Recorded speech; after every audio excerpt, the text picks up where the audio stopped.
everyone, and welcome back to the World Explorer podcast. This is the podcast where every week we take a random prompt and build an entire world around it. My name is Casey, and as always, I'm joined by Isaac. Hello there. So, today's world is something that I've actually been wanting to build for a really long time, but never suggested it because I couldn't figure out how to make it unique. But then it hit me the other day, and I don't know how I didn't come up with it sooner. So, what we are world building is a nuclear apocalypse. However, the twist on this, to make it, not like literally every other nuclear apocalypse, is it is fantasy world with a magic nuclear apocalypse, and instead of nuclear, it's whatever magical effect has plagued the world. You want magic nukes? Yes! I want an epic battle between multiple kingdoms where their wizards had all come together to cast gigantic, overpowered spells that decimated the lands, and now there is magic lingering around, and they causing all kinds of mayhem and extra dangers that people need to traverse this world. And Mutations? yeah, mutations and just all kinds of stuff. Magic nuclear apocalypse. So instead of radiation, it's rogue magic that's lingering, that's causing issues? Like, do people still have to wear gas masks or that type of stuff in order to block the magic out from getting into their system? I don't think that you could use a gas mask, but maybe if you were going into a heavily, not radioactive area, but like heavily radiomagactive. That doesn't work. No. Magic active area. I mean, that one sounds boring. Spellbound. Spellbound. A casted area. A cast. As in spell casted. No, I see the connection you made. We'll figure out the name thing later. Hopefully. But they go into an area that's been affected heavily by magic, and maybe instead of like a gas mask, they need to wear an enchanted bracelet to shield themselves, or need some sort of incantation, or drink a potion, or something along those lines. Because I feel like gas mask doesn't really work. Yeah, but if you want still to keep that feel of the apocalypse, these things have to be items that lose durability.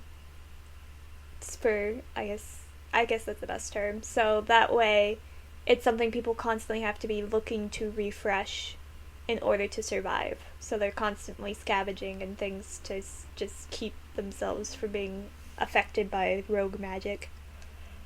Yeah, I think that something like a potion, you could say you drink it, but its effects will eventually wear off. Yes. And so you have to use some of that time to find more materials to make the potion again. Yes. So, maybe it grows in a heavily, enchanted area, or a magically affected area, or whatever it is. Or maybe better yet, because I was trying to figure out why would it grow there. This is turning into a lot of what the last podcast was. But anyway, why would it grow there? Well, maybe it doesn't just naturally grow in a heavily enchanted area, but rather we're at a point where we're post the nuclear explosions and everything, and everybody has already spent a bunch of time gathering resources that are already outside of those enchanted areas. And so now the only ones that are left are inside the enchanted areas. Yeah, so they have to risk going in there. And yeah, so I'm trying to think radius wise. I don't actually know how I avoid books and movies and shows about nuclear apocalypses, so I don't know how they fully work in the sense of radiation areas. Well, this is a magic version. We can do what we want.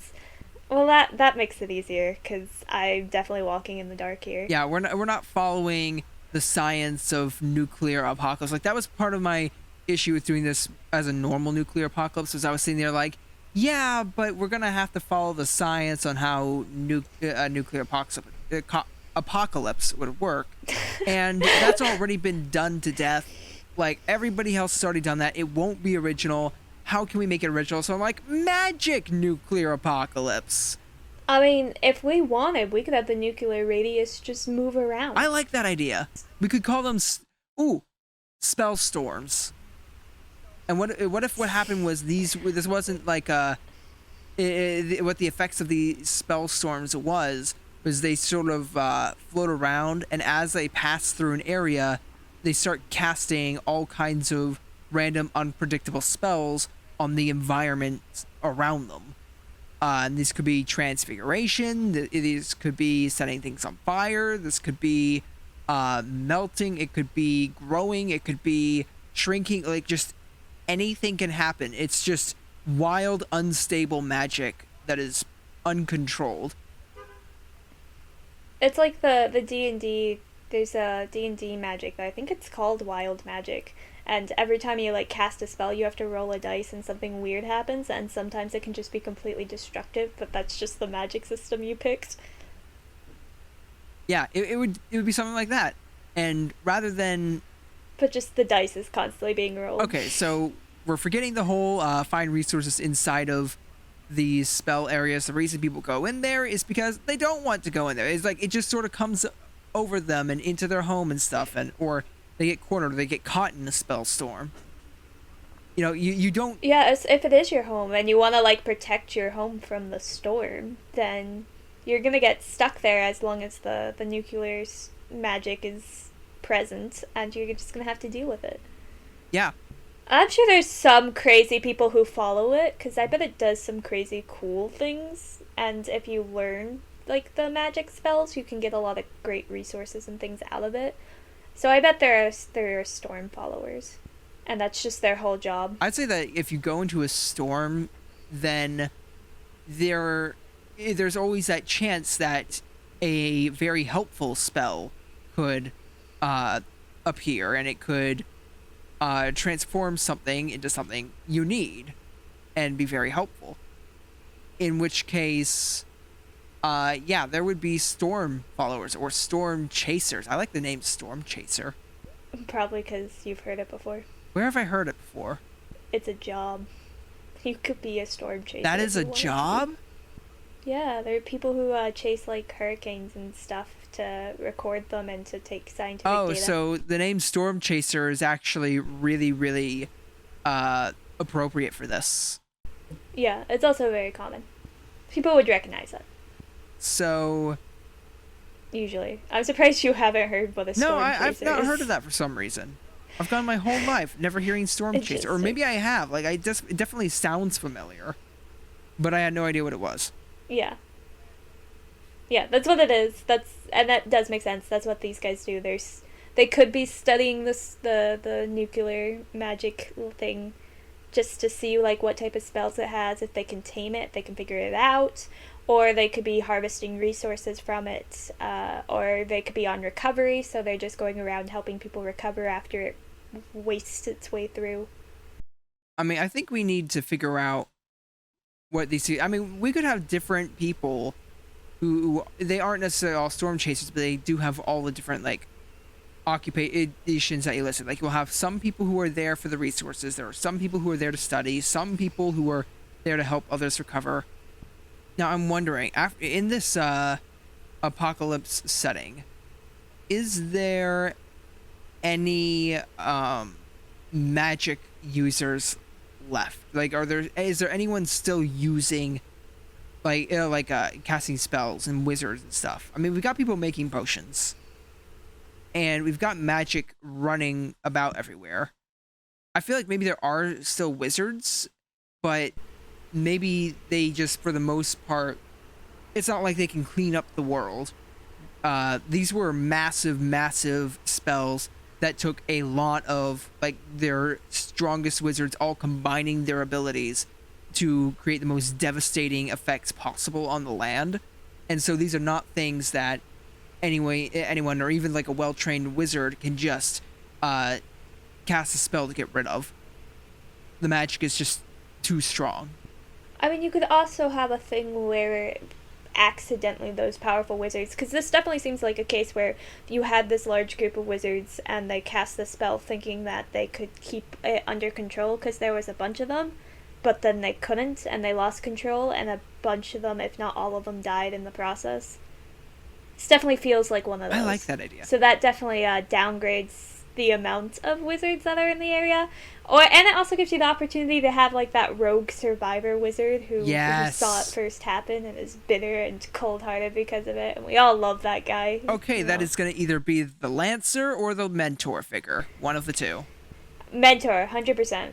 This is the mentor guy. This is the grumpy mentor that we all adore. It's like one of those few tropes where I'm okay if they're in every story, because I just love having a grumpy mentor. Really livens up grumpy the group. Mentors are great.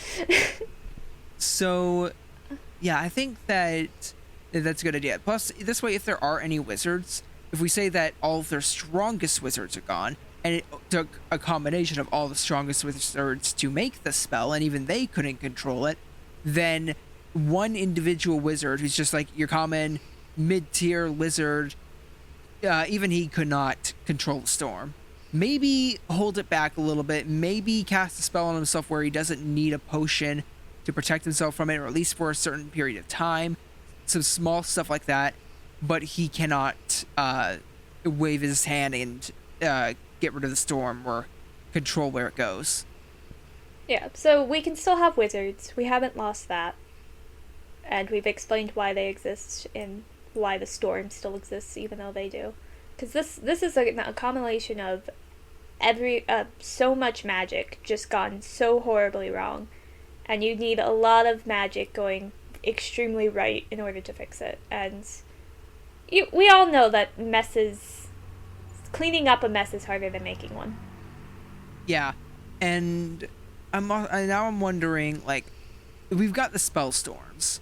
These are things that are just these are like basically pockets of magic that are left over from the spell that are running around. But when the initial spells were cast during whatever great war this was, what kinds of effects did those have on the land? Because I imagine like the lands are just devastated, and they have more done to them than just the occasional spell cloud coming about.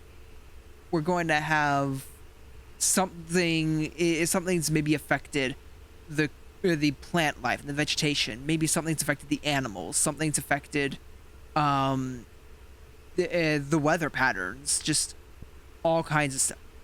I guess it depends what we want. We want the goal to happen by the Council of Wizards that did this. Like, was their goal like just absolute, just clean like an actual nuclear bomb, drop it down, wipe everything out? So that means like the water's evaporated, the land's turned into a desert. You now have that type of affecting the weather. Or was this more of like a magic bomb that was just made to destroy and kill people, or was their goal to manipulate and just, transform humans? I have an idea. So I feel like that sort of idea is leaning too much into the normal nuclear apocalypse sort of style. We're going fantasy nukes. Like, what kinds of crazy abilities would the wizards have other than just blow people up? Like, what would they do? And maybe they want to even reuse the land when they're done or whatever. So what would they do? What if maybe the wizards cast spells to alter the environments to either make living very hard, or have for people living in these areas, or the environments actually could turn on the individuals living in this area. So, for example, they cast a spell in a very rocky area, mountainous region, and now they have boulder monsters walking around, like stone taluses, just walking about, attacking people. Maybe rocks that are floating, and they're acting almost as like missiles, where they're just slowly floating around in the air until you come into the line of sight of one of them. Then they just dash towards you at like 20 miles an hour or whatever to try and kill you. I imagine this as the sort of thing that like these wizards would do as to try and take out everyone in the land, because maybe you could say, well, creating just a big fireball, you can't reuse the land at that point. We want to conquer it, not destroy it. And so they Yes, but also at the same time, the purpose of this world is to create a post-apocalyptic environment, and that doesn't thing create is the that. wizards are gone, and so the wizards are not there to undo their spell. Something like burning the lands, you can't necessarily undo that. But infusing something with magic to go and attack whoever walks by it, you can just cast a spell to remove the magic or undo the spell. I don't know. I still want to like keep more. I think we're both. You're trying to push the magic more, while I really want to push the post-apocalyptic feel more. And we just need to find a better balance. All right. Because as the idea of like the world being turned around by magic is cool, that doesn't feel post-apocalyptic at all. Post-apocalyptic is it's barren. Resources are hard to find. If you have your resources, they just happen to be talking and dancing, and you have to go kill them first to get it. That's not the same as it being very difficult to find, which is what a post-apocalyptic is all about. Yeah, that's true. So what if they, to make something like resources harder to find or obtain, you had, I'm gonna sort of steal from our latest episode, where you had plants that came to life. Oh, we do that a lot. Yeah, I'm just like, Living yeah, I'm plants. just thinking like if the plants come to life, the plants could either run away, they could turn on whoever's growing them, they could end up being something that you have to now fight. They could uproot themselves. Like, For sure. I think that's a good thing to actually focus a lot on this world, is that a common post-apocalyptic trope is mutations, and a popular magic trope is also mutations and like changing your stuff and transformation. So I think that is the place where these two genres can meet together quite nicely, is in the idea of, instead of just destroying the world or turning little things into weapons, it's just completely mutated this world into a very hostile, hard to live in environment. So less like just rocks started floating around, and more like there's some areas now have like a toxic smoke in it because the air's been transformed to be poisonous, and another area the trees they look charred and dead, and they're pretty unusable now, but also they'll attack you if you're not careful, or things along that lines. Or you could have a full-blown that desert landscape where it looks like a nuke, like if we were to drop a nuke, that's what it looks like, but now the ground will randomly open up and eat you alive because it's hungry. yeah, like, and I imagine different areas are gonna have certain spells. Like you'll primarily have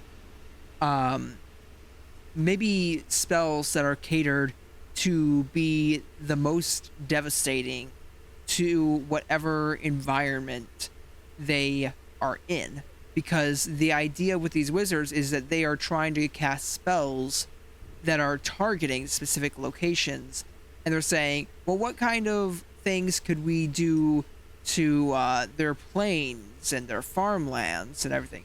What would be the most devastating thing there? Well, we could whatever would destroy their crops. Like, let's focus a spell on that.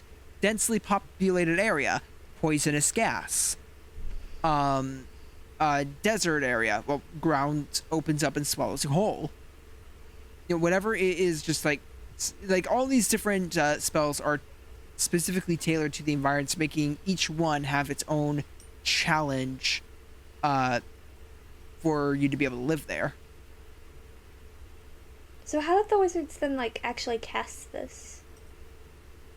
I just curious, because now it seems like it's like a one wizard got each section type thing, and that kind of ruins the whole.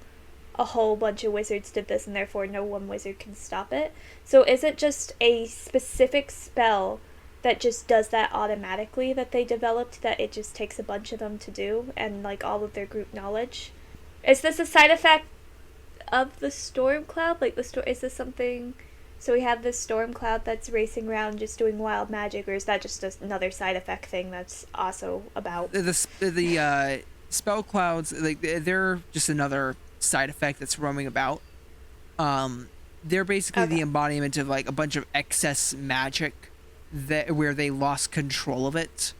So now you could have that in the desert and the ground trying Yes. to eat you.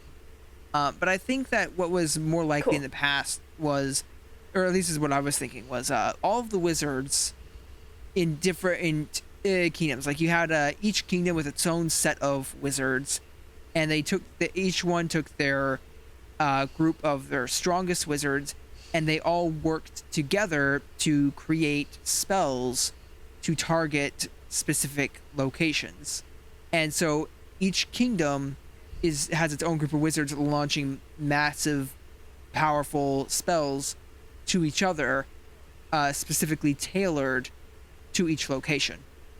Okay, no, it's like, this could be a dumb story idea, but I think it's also a little Oh, bit funny. Is the idea that so you had this war raging now, and they kind of all just wanted to end it, so they decided just to have a wizard competition, and it went really, really, really badly. So they had this, because that would explain why this all kind of happens at once. They had this war, and they wow. decided, let's settle this via magic, and whoever creates the most devastating spell, that's the kingdom that rules over the others, because they've, Is because they have the most might.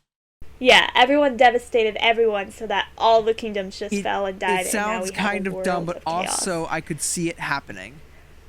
I could actually see them I could saying, too. "Whoever has the strongest spell will win." Because here's their logic: is if we have the strongest magic, then we rule over the kingdoms, and we also save more lives because we just cast like one devastating spell instead of everybody casting a whole bunch.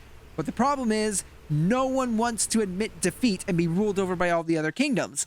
And so they all say, no, I can one up you. And then they send an even bigger spell. It's like, no, I can one up you. And then they send an even bigger, more devastating spell. And that wipes out all of the kingdoms.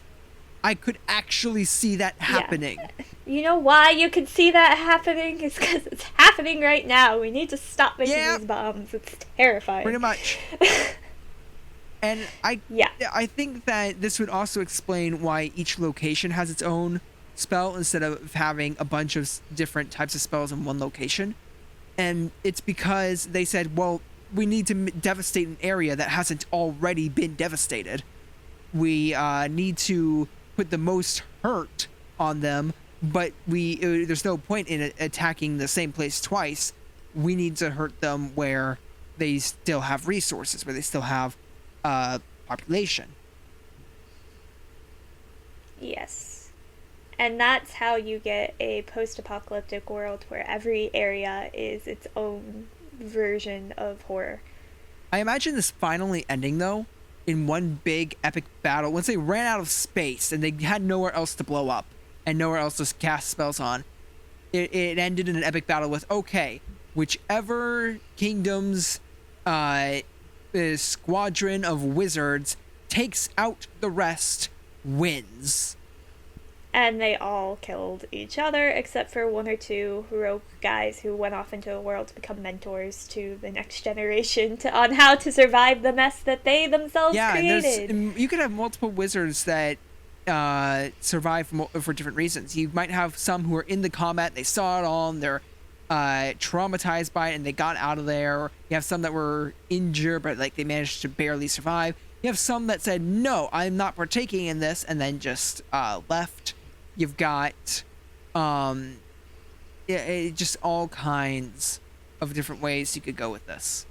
Like this really does sound like it's kind of dumb. Where anybody looking at this would be like, "No, we're not going to go and blow ourselves up. No one's ever going to admit defeat here. This is stupid." But the problem is, people would actually be this stupid, and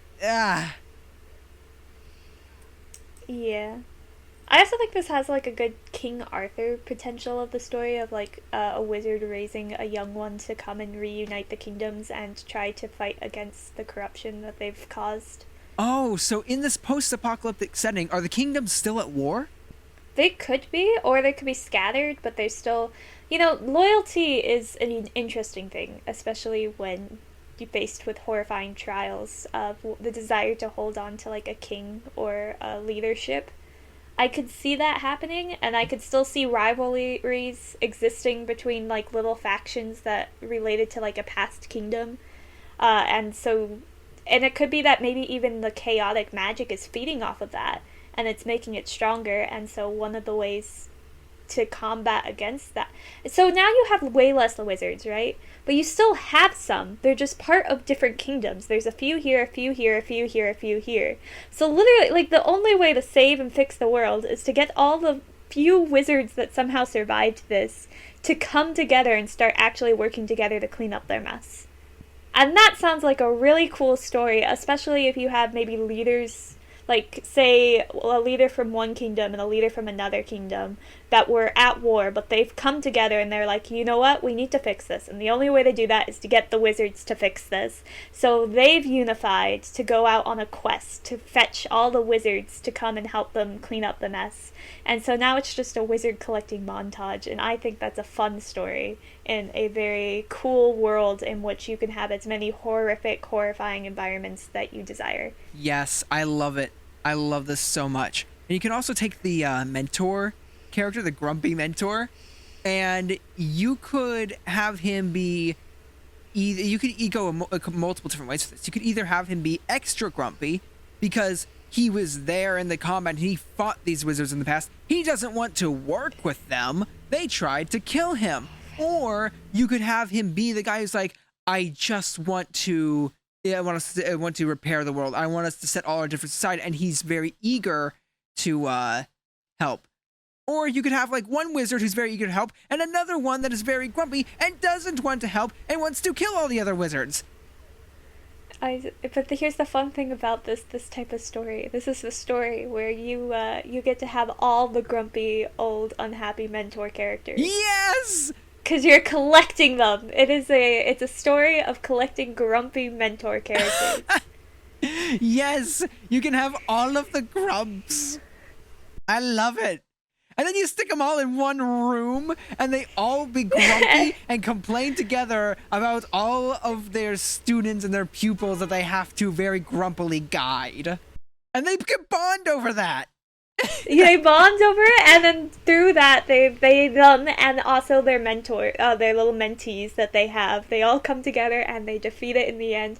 And suddenly, this really dark post-apocalyptic world just turned into a comedy, and I'm for it. I love it. I think this is a great comedy. You wouldn't think it, but I think this would be really fun. I think you could get some very good laughs out of it. Yeah, I'm a fan of this world. I want this as a TV show. This is another one that I really want to actually see become something. I just want to watch a bunch of grandmas and grandpas be grumpy on the screen for several hours. That's all. I agree. This would make for a fantastic show. We all want to see our grandparents put into a post-apocalyptic fantasy world, so why not? And they're all a bunch of wizards. Exactly, they're all wizards. It's even cooler. And then you have like the dynamics of different kingdoms and the difficulties they faced and these environments that are kind of cool. Which we probably should world build some more of the environments, because we have like the idea of a desert that opens it up. We've got these storms that are racing around, causing just pure mayhem wherever they go. I like the idea of at least one of the big cities just having poisonous smog, so it's just unbreathable air, because that's a fun challenge in itself. Mountainous areas, you talked about like floating rocks, all the rocks becoming floating. What was your idea for the farmlands? I don't know. I have an idea for a spell. Maybe it would be they cause the vegetation to wither and nothing can be grown. And so maybe they rely primarily on hunting in this area. But the problem is that what do the animals eat? So maybe I don't know. What if you had so you can what if you had like a thing where the plants just it could be one of those where whatever you plant comes to life and gets vicious. So that way animals can still eat something but now they're kind of have to hunt for it. And then you have to hunt what they're hunting and it's just a lot of hunting. So, like if you were to grow a carrot, the carrot would sprout sharp teeth and eyes and some little root arms, and it would run at you and grab your leg and start banging its little carrot head up against you, trying to eat you with its little vegetable teeth. Yeah, but and then you kill it and then you get to eat the carrot. But yes, that's kind of How the does idea. one kill a carrot? You just like snap it in half? I guess.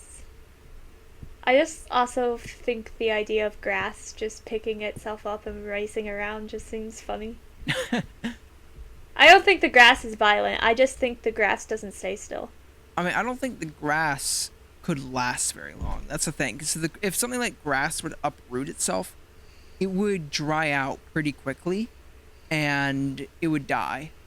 But I imagine, like, maybe in the short time, like when they initially hit the land with that spell, the grass, or like the fields of grass, all uprooted themselves, and they could do something like just collectively wrap around people and suffocate them and strangle them and mummify them. Like, That's yeah. horrifying. The thing is, there would be enough grass to do it. And like a little bit of grass is not strong, but if you get a bunch of grass and they're all weaving themselves together and working together, then you could actually like mummify some people and they would not be able to escape. And the grass would die pretty quickly, but it would last long enough that it could start killing people.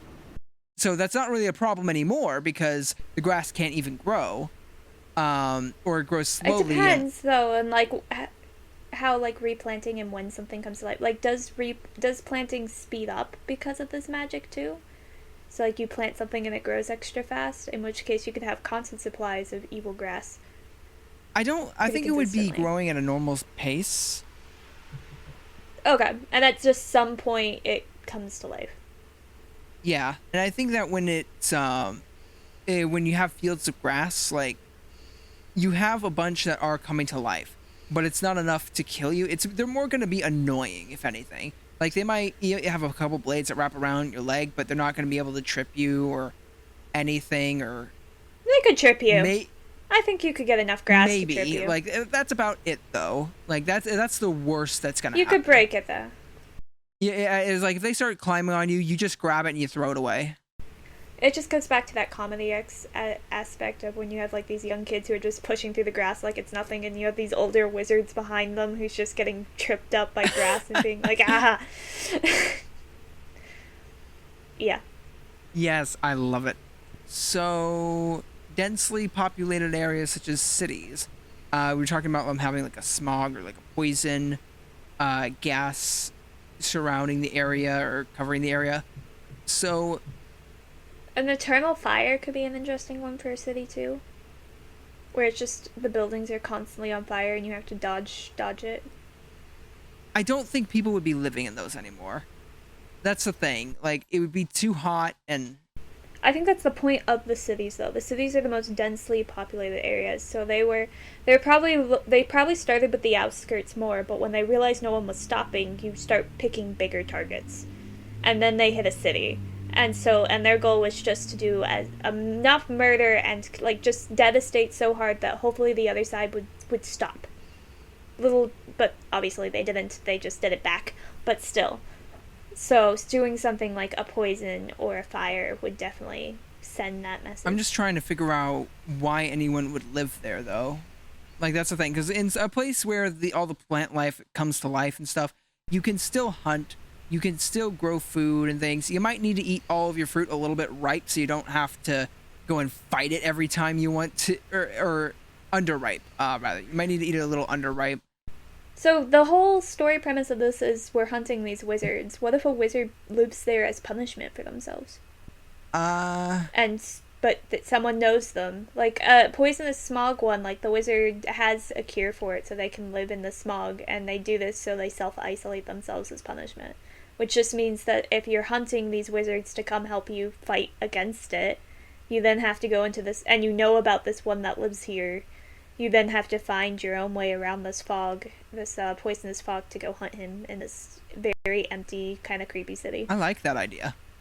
Yeah, because again, in an area like I don't like know the how city, that works with like eternal fire. in an area like in the city, even if you had enchanted items or whatever to protect yourself from it, you still probably wouldn't live there. You'd probably get out and go build a shelter and live there. Yeah, unless this was a self-inflicted punishment for the fact that you destroyed the entire world. Oops. Yes, this works. And that's just a very eerie scenery, I think, for characters to have to go through as a city where there is literally nothing except maybe some mutated rats, because the wizard has to eat something, that scurry around. Rats and cockroaches that have been mutated by the smog. Sound delicious. Okay, so maybe like an idea for this spell, like is it this poisonous gas wasn't maybe it wasn't necessarily meant to be like a normal poison, but it was meant to be something that mutates the civilians, and then So you're saying we have like zombies and stuff? It too? essentially creates zombies. Or yeah, I think that could work, and rather than just normally kill them. And plus, this way, if somebody did manage to cast a spell to try and protect themselves, if some people got affected and then they turn into mindless, violent creatures, then then your protection spell won't work against those guys. It only protects you from the gas. Yeah, and I think that's what happened initially, but I do think, at least at the point when these characters are coming in, that those zombies have like died. Like it lessens their lifespan. Yeah. Just so that way you can have the wizards still living there kind of safely. Like they're not gonna run into many. And that might just mean me absolutely hating zombie episodes of any show. But I'm wanting to avoid it. Yeah, I mean they might run into one or two just so they have like a big fight or something, or maybe they're in serious danger, raise attention, and after they're trying to convince the wizard, hey, we need your help, whatever, and then it's up to the wizard to go and save them. Yeah. Yeah, there's a lot of places you could go with this. Like every episode could just be a new environment they have to face and a new wizard they have to get help from. Yeah, I mean it would feel a little bit formulaic at that point, and I feel like there's a lot more you could do with it than just that. You could also have other episodes like a spell storm has devastated a village and they need help recovering from it, or maybe they need help figuring out how to dodge a spell storm. So for example, maybe you've got here's an idea where this is actually blending what I was talking about before, like I was just now trying to avoid, but I'm bringing it back because it's too good of an idea. So wizard is in a village. He's just living peacefully in the village. Everything's fine. And until one day they see a massive spell storm that is approaching the village. And you have a bunch of villagers saying, we're not abandoning our home. You know, that classic thing as the spell storm's about to come in and kill them all. Yep. And then they're like, hey, wizard, you can stop the spell storm. And he's like, no, I can't. I abandoned magic years ago after what it did. I'm not going to use it again. And then they encourage, it's like magic's evil and all this. And they're like, no, you can use it for good. Save the day. Save everybody here. And you have that classic story. It's been done a million times before, but I want to see it done again. And maybe you could even have it be where he says, even if I could do it, I don't have, or even if I wanted to do it, I don't have the magical capability to stop a storm that big or redirect it or whatever. And then it's just like, well, what if you were to train the village in magic? And then they all learn just a very little base amount of magic, where none of them are very good on their own, but together they are able to stop or redirect the storm. Yep, a classic tale. Yeah, like it's been done a million times before in other shows, but that's because it's a good story. It is. I mean, you can also have two little kingdoms that are still that manage to reform themselves, but are now feuding over them. But now you have this added thing where like they're feuding in a really difficult environment where there definitely seems to be bigger issues than whatever this feud is. And they do better if they work together and like unified the kingdom, but they're not willing to do that, and then having to navigate like that aspect. And all of this could be like little episodes in a whole TV series where by the end of it they've maybe dispelled a couple of the storm clouds and they're starting to rebuild their world, and then you feel pretty satisfied like, oh, the world is slowly going back to a magical normal now. And you're restoring peace between all these different kingdoms, Yeah. and these little villages and nations and stuff. And you can have countless like arcs with all the different grumpy mentors, and it would just be so good. Also, building So on fun. that story that I already said and has been done a million times before.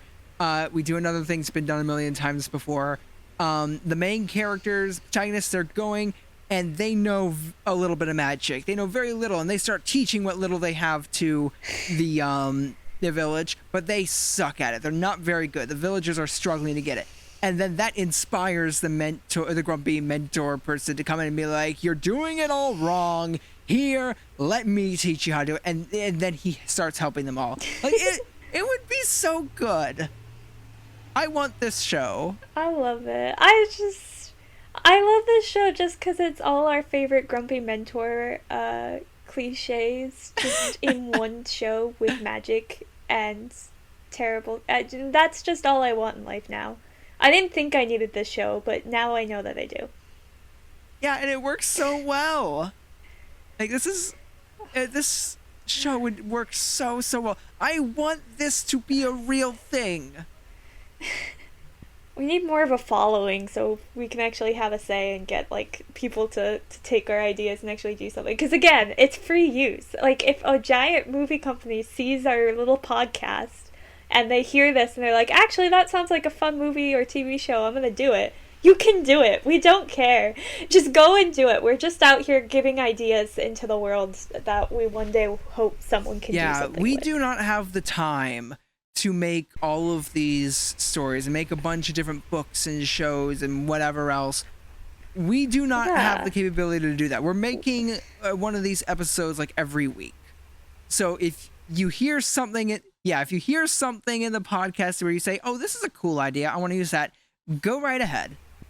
We would appreciate a little mention, like saying that, "Oh yeah, I got inspiration from this." Yeah, you don't have to credit us, but we would appreciate it if you did. Yeah, but I just want to see the Grumpy Mentor TV show, and there's a lot of other podcast like episodes we've done where it would be really cool to see them come into something. So feel free to. But I think that's a good place to. Oh, end absolutely. it. Yeah, I think that Yeah. we have succeeded with this one. This is one of our best. I'm very happy. I like it. I enjoy this. Okay, but I'm gonna end it now, and we'll be back next week with some more fun world building. Probably with less grumpy men, sadly, but still cool worlds. So we'll see you guys. Bye.